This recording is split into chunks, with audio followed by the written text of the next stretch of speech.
रोजाना है नहर पटरी में खड़ंजा के माध्यम से एक रास्ता भी प्रशस्त करने की परियोजना बनाई है और उसकी स्वीकृति भी मिल गई।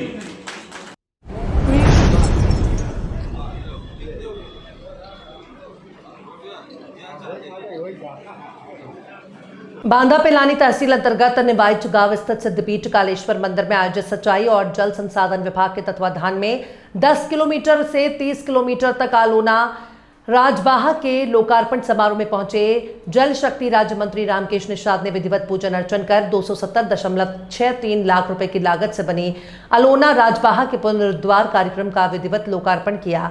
वहीं सिंचाई विभाग के एक्सियन अरविंद पांडे और अन्य अधिकारियों ने राज्य मंत्री का माल्यार्पण कर शॉल उड़ाकर सम्मानित किया और अन्य पदाधिकारियों और मंदिर के महंत गोविंद दास ब्रह्मचारी को भी सम्मानित किया। जल शक्ति राज्य मंत्री रामकेश निषाद ने बताया कि किसानों के हित में मुख्यमंत्री योगी आदित्यनाथ से मिलकर अलोना राजबाहा के पुनरुद्धार को लेकर मिला तो मुख्यमंत्री ने किसान हित में फैसला लेते हुए 270.63 लाख की लागत से 2000 हेक्टेयर कृषि भूमि पर पानी 15 अक्टूबर से मिलने जा रहा है। केन बेतवा लिंक परियोजना से 2000 करोड़ की लागत से बनने वाले बैराज के माध्यम से किसानों को आगे पानी मिलेगा। आगे कहा कि भैरा डांडा हमीरपुर से लेकर रामपुर तक 16 किलोमीटर की नहर 117 करोड़ की लागत से बनने जा रही है। आगे कहा कि जौहरपुर परियोजना के माध्यम से 25 वर्ष से बंद पड़ी नहर का सर्वे कराकर जल्द से जल्द किसानों को पानी मिलेगा। आगे कहा कि 57 वर्षों से जीर्ण शीर्ण अवस्था में पड़ी नहर का पुनरुद्धार किया गया है। इन गांवों को मिलेगा लाभ। अलोना, खपटिया कला, पिपर हरी, निवाइच, पलरा, लुखतरा समेत 1 दर्जन गांवों के 2000 हेक्टेयर कृषि भूमि को मिलेगा निःशुल्क पानी। इस दौरान एक्सियन अरविंद पांडे ने आए अतिथियों का स्वागत किया और कहा कि इस पंप केनाल के पुनरुद्धार लोकार्पण के बाद किसानों के खेतों में पानी पहुंचेगा। आज अलोना पंप कैनाल जो 1968 में बनी थी, लेकिन जो इन 5 दशकों में प्रदेश में विभिन्न दलों की सरकारें रहीं, उन लोगों ने यहाँ के किसानों की समस्याओं पर कोई ध्यान नहीं दिया।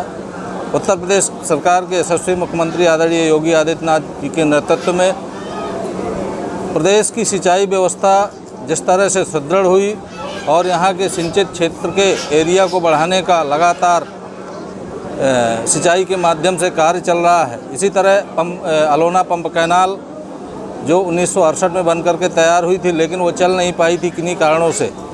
आज पिछले वर्ष इसके जीर्णोद्धार की परियोजना स्वीकृत हुई थी जो 2 करोड़ 77 लाख के लगभग थी। आज उस परियोजना का लोकार्पण हुआ है। निश्चित रूप से यहाँ के जो क्षेत्र के किसान हैं, यहाँ अलोना, खपटिया, पपरेंदा और निवाइच, पिपरहरी, पलरा ऐसे लगभग 1000 हेक्टेयर के आसपास सिंचन क्षमता बढ़ेगी और लोग इससे लाभान्वित होंगे। इसी तरह पूरे बुंदेलखंड में जो सूखा रहता था, यहाँ पर तमाम ऐसी परियोजनाएं जो लंबित थीं, किसी कारणवश बाधित रही हैं, पिछली सरकारों ने ध्यान नहीं दिया। उनमें जैसे हमारे अर्जुन सहायक परियोजना, दौलतपुर पंप कैनाल और कनवारा पंप कैनाल, सबके जीर्णोद्धार की परियोजना बनकर के तैयार हुई है और यहाँ के क्षेत्र के किसानों के लिए समर्पित हुई है। बुंदेलखंड में जो किसान केन बेतवा लिंक परियोजना के माध्यम से यहाँ के किसानों के लिए सिंचाई का संसाधन बढ़ेगा, यहाँ की सिंचाई की सिंचन क्षमता बढ़ेगी, लोग उससे यहाँ के किसान आत्मनिर्भर बनेंगे, संपन्न होंगे। निश्चित रूप से हमारे बुंदेलखंड में खुशहाली आएगी। धन्यवाद।